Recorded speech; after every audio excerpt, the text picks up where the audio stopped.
Hello, and welcome to episode 3 of the Attestors Roundtable. This episode we will call Straight Shooting. As you know, I am no expert on the US gun control debate. I am not even a citizen of the United States. So, in order to elaborate my own knowledge of the topic, I decided to take on two of the Attestors writers Atheist Jesus, Hello. who will be representing the pro gun argument, versus Fabio, Hello. who will be representing the pro control argument. So I'd like to ask a very simple opening question for everyone, which will help me gain an understanding of your views. First, to Atheist Jesus, what is your ideal form of American gun control? Very little. Basically as little gun control as possible. I can see the argument for limiting access to guns to like felons who have a history of violent crime, but that's about the only gun control that I can support. I don't support banning certain kinds of weapons. I don't support any kind of strict restrictions on or like waiting lists or anything like that. So basically, very very little gun control. Okay, and Fabio, what is your ideal form of gun control in the US? I would like to see sales banned for people with violent criminal history. Also background checks on gun purchases, closing the gun control loophole, and microstamping bullets. Okay, so first of all, I'd like to actually ask a bit more to Fabio there. What exactly is microstamping bullets? So microstamping bullets is basically when you buy a bullet, there will be a code somehow in the bullet that it's not a literal code. It's a like it's An but it's identification number. something that ballistics people and forensics people can figure out, can trace the bullet to the original gun owner. Okay, that's understandable. Thank you very much. So my first question will again be to Fabio, and I will actually also ask it to Atheist Sheets. It's an open question. What role do you see mental health issues playing in the gun control debate? Um, I, I see the main role of mental health being that there are many mass shooters who are mentally ill, though it's important to keep in mind that most of the gun crimes in the U.S. aren't from mass shooters and not from mentally ill people, but from suicidal people. Which, I mean, I guess that's a form of mental illness, but I guess it's for mental illness. But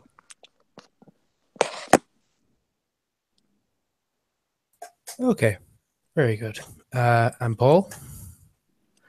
Well, I think people put a little bit too much stock in our ability to really predict people's mental health.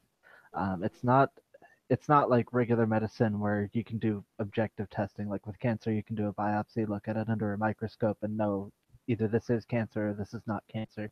You can't really do that with mental health issues. There's no way to know for sure what kind of condition somebody has or what their likelihood of becoming violent is. So it's the kind of thing that, you know, if the government takes control of this, they're not going to be objectively checking people for what kind of mental health conditions they're going to have. There's a lot of room for bias to enter into that and for them to discriminate against certain types of people because of their biases. So I don't think that using mental health testing is going to really do a very good job of predicting who's actually dangerous and who isn't. I think it's a lot more likely to be enforced with a lot of bias that may be used to try to cut off access to guns to certain types of people. Okay. yeah, just to clarify, I'm not for mental health testing. I share those same concerns that Paul does, that it's a slippery slope to the government discriminating against perfectly benevolent people with mental illness instead of people who are prone to mass shootings or suicide. And I'm not even sure if those are testable things. Okay, that's perfectly fine. So my next question will be strictly to Fabio. Considering many advancements in human rights came through armed struggle, such as the United States Constitution and the Magna Carta, do you honestly believe it's a good idea to remove the last line of defense against the government at a time where the US government operates far more like an oligarchy than a representative democracy? Okay. So I am not against repealing the Second Amendment, so I don't feel that I'm removing the last line of defense against government oppression, as the question asked. I do think, however, that there are certain gun control policies that are perfectly reasonable to enact, and those are the ones which I talked about earlier on in the debate. Okay. And back again to Jesus. How do you feel European or Australian style gun laws would work in the United States if they were to be implemented? I don't think that they would have a positive effect. One thing to keep in mind about crime rates, in the rest of the world relative to the U.S., especially in like Europe and Australia, is they still have very high rates of gun ownership. So their gun control laws aren't anywhere near as restrictive as a lot of people like to assume that they are. There are still a lot of people in those countries who have guns, a lot more than most countries in Asia or Africa or Latin America. So there are parts of the world that are a lot more violent but have a lot fewer guns per person than Europe and Australia. But as far as whether or not their laws would have a positive effect on the U.S., I don't think they would. And I think there are a lot of people, honestly, who would see that as an encroachment on their rights and who would end up being pretty hostile over that. So I think that's honestly a way that if that kind of law got passed here, you'd actually probably see an increase in violence from people who are wary about the system, and that drives them over the edge, rather than any kind of reduction in violence. Okay. Fabio, do you have any response to this? Yeah, I would actually agree with that. I don't think European style, English style, or Australian style gun control would work in the United States. The problem, we've never really had issues with mass shootings and gun violence to the scale we have today until the past couple decades. So there's clearly other factors at play, other factors that should be remedied, especially since the right to bear arms is part of the Second Amendment, and it would be much better to solve the issue in a way that does not possibly infringe on a constitutional right or weakens a constitutional right. Okay, so my next question is to both of you. Why do you think it's important to own a firearm? Should I start? I would like for Fabio to start, please. All right. The main reason I see is self-sufficiency, so you don't have to rely on an unreliable and possibly corrupt and increasingly militarizing police force to take care of something that you can take care of yourself. Obviously, that's not every criminal activity, but it's better to be self-sufficient than not to be. Also, along a similar line, being able to hunt for your own food is something that would allow for self-sufficiency, especially in a world where we're so dependent on factory farming and corporate farming. It's important to be able to learn how to hunt for your own food if you feel like it. Okay. And Jesus? Well, it's a very useful tool for self-defense. I had a friend a few years ago that a guy started stalking her. It was a guy she didn't know, but she like noticed him following her around. So she, ended up going out and buying a gun. And a couple days after she did that, this guy that she didn't know tried to follow her into her home. So she pulled out her gun and pointed it at him, and he ran away. So even even you don't even have to necessarily use the gun to use it in self-defense. And actually, a lot of self-defense incidents, all they do is just scare the criminal away, and they don't even have to fire a single shot. So I really do think that owning a gun is valuable for that kind of self-defense, and of course, ultimately, in a meta sense, the ability to kind of intimidate your government the same way. You don't want a government that pisses off the vast majority of its people, so it is good for the people to have the tool that they need to basically keep their government in its place. Okay.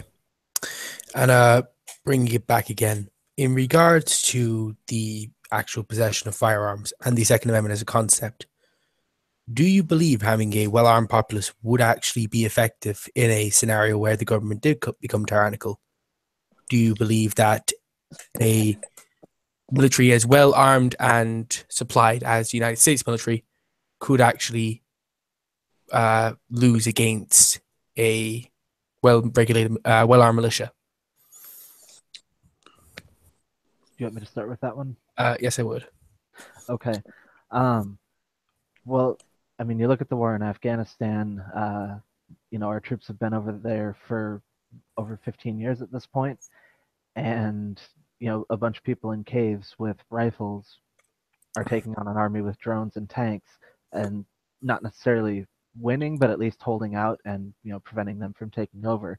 So if the U.S. military is trying to fight us here, of course there are people in this country who are well armed, who know how to use their weapons, who could organize the same kind of a resistance. And when a government's fighting its own people, like that does give some advantage to those people because they're on our home terrain. It's not like in Afghanistan where they can't hit our supply lines, they can't hit our factories. If an armed uprising took over a city and cut that commerce off from the U.S. government, that would be an advantage that the people that were fighting in other countries wouldn't have. And also, in some ways, it kind of depends on who actually ends up doing the uprising. Because of course, if conservatives decided to start an armed revolution for some reason, and our military trends conservative, you're going to see certain parts of the military defecting and joining them. The left, I think, would have a little bit more difficulty with that because the military and police lean to the right, so they're not going to have as many people defecting, and I don't think there are as many of them with guns. And actually, something that I've recommended to a lot of my left-wing friends, especially since a lot of them are pretty wary of Trump, is that they fix that and arm themselves and learn how to use their weapons, because you never know. I mean, I don't have as low an opinion of Trump as many of them do, but if you really do think that Trump is as dangerous as a lot of people on the left think he is, then you should have a gun and you should be ready just in case something does happen. Okay. Fabio, do you have an opinion on this? I don't think it will. It's likely for small militia, well-run militia to overthrow the United States government and fight the United States military. Is it possible? I mean, back in the 1770s, it didn't seem very popular that a bunch of well-armed militias will be able to defeat the most powerful military in the world, and they did. Founded, so I totally get why that sentiment is there. Do I think it's necessarily something that's probable? No, I don't. It's probably not it's probably not even the best way to. So it's probably not even the best way to fight the government if need be. Okay. My next question again goes to Jesus. In regards to mass shootings, there is clearly a trend between gun ownership and mass shootings in a way that shocks absolutely no one. And you seem to believe that the core issue is not the actual possession of firearms, but mental health. So, what is your solution to the problem of mass shootings? Well, first, I think we need to put it in context. Mass shootings are only about like 2 to 3% of murders every year. So I know they're the big ones. They make the news. People freak out about that. But our overall murder rate is still below the world average. Um, we don't have as big of a problem with murder as I think a lot of people get the idea that we do because of seeing big mass shootings on TV. So I think, uh, it's just kind of a scare tactic that gets blown out of proportion. And mass killings end up happening with other weapons, in countries that have very few guns, in countries with stricter gun control laws. I mean, we've seen Muslims running people down with a truck do a mass killing that's, 80 something people. That's more than any mass shooting that we've had in the US with all of our guns. We've seen people, blowing up bombs at concerts, killing more people than a lot of mass shootings. We've seen stabbing attacks in China where they have basically no guns, where they've, managed to kill 4, 5, 6 people. It's not as big a body count as, the high end of mass shootings. But if somebody wants to kill a bunch of people, limiting their access to guns isn't necessarily going to stop them. It's just going to change their tactics. Okay. And Fabio, how do you feel is the most effective way of dealing with the current situation with mass shootings in the United States? I would probably say a mixture of mental health coverage and de-radicalization. There have been shooters with mental illnesses. Jared Lawner in Tucson, James Holmes in Aurora, the guy who shot up the church in Charleston, South Carolina. They all had histories of mental illness. Though there's also another factor, an increasingly prevalent factor, it seems like, extremism, both from ISIS sympathizers, like what happened in Orlando and San Bernardino, and right-wing extremists, which has been a problem for longer. And people like that, an example like that would be in Charleston. It's so I don't think that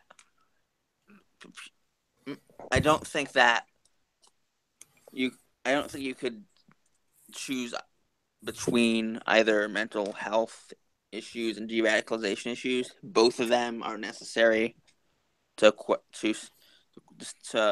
quell this issue. But yeah, we need both. Okay. I will. One thing I'd like to add, someone who's, what am I trying to say? Sorry, like somebody who's at a mass shooting with a gun, a good guy with a gun can, and they have stopped plenty of mass shootings. There have been quite a few where someone who was armed either shot the person who was trying to commit a mass shooting or forced them to surrender. So there are ways to stop mass shootings, and one of the ways is to make sure that everyone else, or at least anyone else who's capable with a gun, is equipped with one, so that way if they're there when it happens, they can prevent it. Okay. My next question again goes to both of you. In the European Union, we've seen that there's a significantly lower rate of mass murder.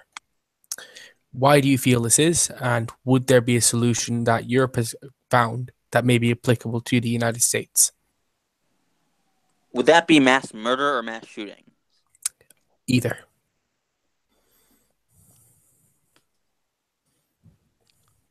Should I start? Yes, Fabio, you may start. Okay, so I think a lot of it is cultural. Gun ownership has been a big part of American culture since its founding. In many European countries were founded when guns were not barely developed, not even developed. But so I think there's that to it. Also, that there is just there is the state plays a much greater role in a lot of ways of life in many European countries. So, I mean, the welfare state is obviously a big example for that, but not the only one. So yeah, I think those are two reasons why there's less murder and shootings. Okay. My next question will go back to Fabio. Actually, I will ask both of you. Is there a correlation between gun control causing more violent crime, or is there a correlation with gun ownership causing more violent crime? Jesus, you may start. Well, here in the U.S., if you look at gun ownership rates by race, white people are about twice as likely to own guns as black people, and yet most of the violent crime that happens in this country, it's disproportionately in the black community where people are disarmed and can't defend themselves. And in fact, the average black gun owner is about 7 times as likely to get arrested for a gun control violation as the average white gun owner.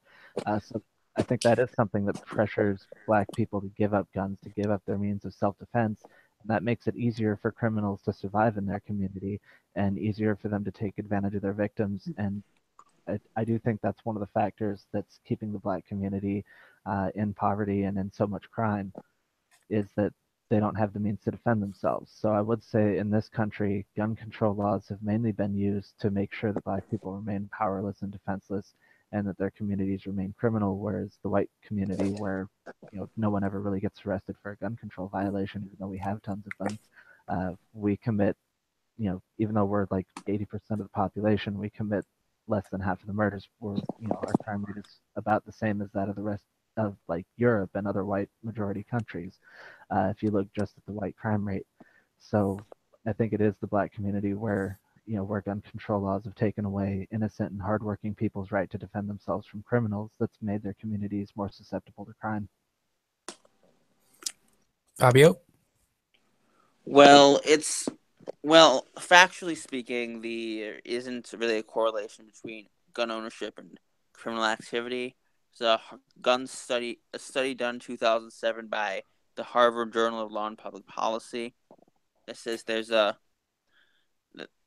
negative correlation between the two.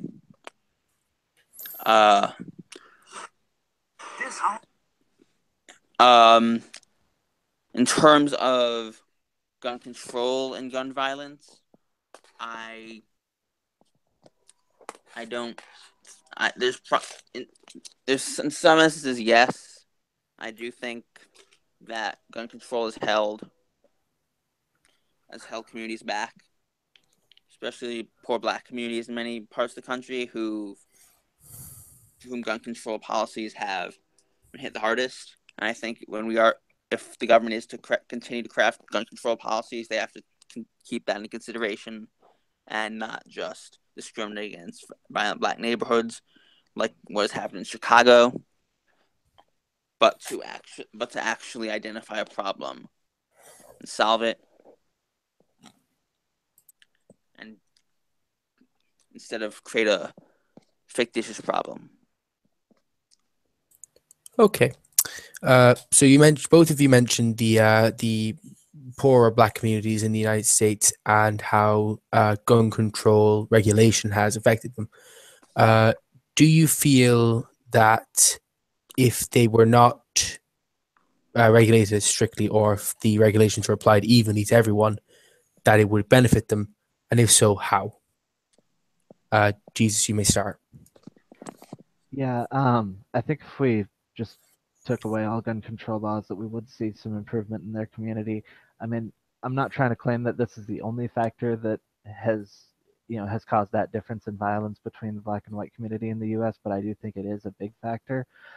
So I do think that it would do a lot to improve things in the black community, because if you're a criminal and there's a very low chance that your victim has a gun, you're going to be a lot braver than if you think your victim is pretty likely to be armed and may start shooting back at you. You're going to be a lot more likely to back out.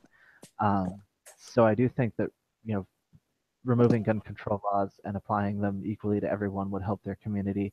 But I think if we, pass those laws at a national level instead of just, passing stricter laws in places like Chicago and Detroit and Washington D.C. that have a lot of black people, if we tried to pass those nationwide, I think it would hurt black people nationwide and not just in those few communities. And I think, if they applied them just as heavily on the white community, I do think it would increase crime in our communities and make us a lot worse off.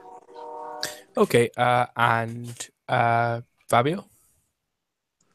Yeah, I'm from the suburbs of Chicago, so I've been paying attention to what's going on in Chicago. Rahm Emanuel, who is our mayor and was Obama's chief of staff, he as mayor signed in the nation's strictest municipal gun control laws. Illinois already has the nation's strictest gun control laws on a state level. Both of those policies combined really harmed black communities. For example, I'm pretty sure in Illinois you can't get a gun if you've committed a felony at any point in your life. This includes juvenile offenders. So if you could be arrested on a drug dealing charge when you're young, and when you're a responsible adult who owns a house, you won't be able to defend yourself because of some stupid shit you did back when you were a juvenile. Okay. So I don't think that gun control is helpful. Okay. Since we're on the topic of gun control being helpful and in community development, would you be in favor of publicly subsidized firearms? So, for example, if in the United States, people who are too economically disadvantaged to afford a firearm on their own salaries or income were to be given a subsidy by the United States government to purchase a firearm, would you be in favor of this? Fabio, you may go first. Yes, I actually like that idea very much. It will help people who can't defend themselves do so, but also I would presume that the government, being the provider of these subsidies, would be able to restrict gun ownership more so than if they just restricted gun purchases. So I kind of like it because you could have your cake and eat it too. Both allow people to defend themselves who need it, but if you don't look like someone who'd use guns responsibly, then yeah, it would. Yeah, you wouldn't be able to get subsidized. Okay, and Jesus? Yeah, I have to say it's a little bit funny that the most anti-gun American that we could find working at the Attestor just said that he wants to have the government buy guns for people. I love this website.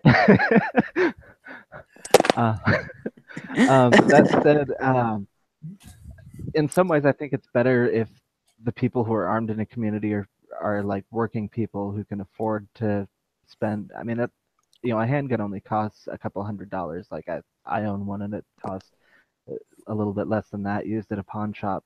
So I don't think it's something that's a huge economic burden for most people. And I think if you are working and have a job, I think most people could afford that.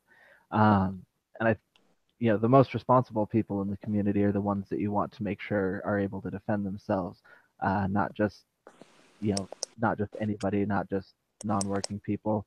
So I'd be a little bit wary of just buying guns for just anybody. But I suppose we subsidize so many other things in this country anyway that I wouldn't be as worried about subsidizing guns for people who have legitimate need. it wouldn't bother me as much as a lot of other things that our government subsidizes. So Fabio, you mentioned you are actually in favor of subsidized firearms for all people, and you believe that would be a better form of Not for all well. people, but people who can't afford it. Okay. Well, to add to this, how would you both feel about public safety regulations? For example, the government subsidizing a course for all gun owners to learn how to control and use then store their firearms safely. Jesus, go first. I don't have a problem with the government subsidizing training courses, and having firearm safety training available to the public. There are definitely much worse things that we spend money on, so I would definitely be okay with that. I wouldn't want to make it mandatory in order to purchase a gun. That I would not be okay with. But I think it should be available to the public if people want it. And Fabio? Yeah. It seems better. It seems like a good idea in theory. In practice, I'm not sure how much it's necessary. I mean, I know there are a lot of places that where you can already do that's privately owned. Gun stores sometimes host workshops, as well as shooting ranges and just sportsman type organizations. So I'm not sure how much it's necessary. If there is something that convinces me that the government subsidizing gun safety workshops were necessary, I would be more open to doing so. Okay, well, I think we're going to cut it a little short this week. I'd like to thank both my guests for coming on, Jesus and Fabio. Yeah, thank you. Debate. Yeah, and I'm glad to have you both on, and both writers at the Attestor. I hope to see your work being published again very soon. As for the rest of us, if you manage to get to this length of the video, I'd like for you to like, share, subscribe, and to follow us on Facebook at the Attestor, and to follow us at our website at theattestor.com. Thank you very much for watching. Bye. thank you for having me.